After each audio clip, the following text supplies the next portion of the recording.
workshop depends producing the roller and every piece. You will see a worker is looking at the four machining machines.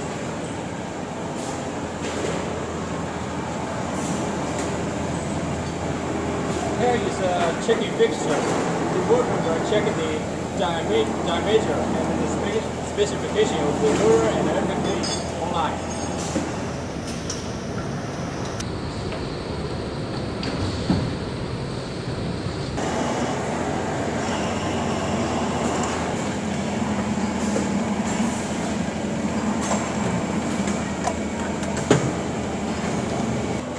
Here is our roller production machine from the Suzhou.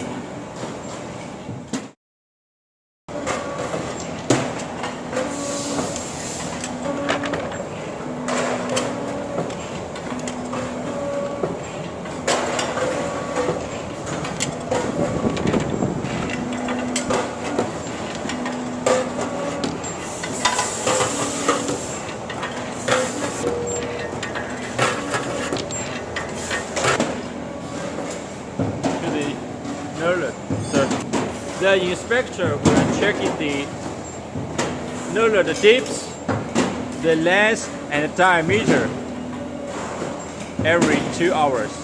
And the fulfill and after that the inspector will fulfill the material traceability part. It will note the item, raw material number and the item number, and also the quantity.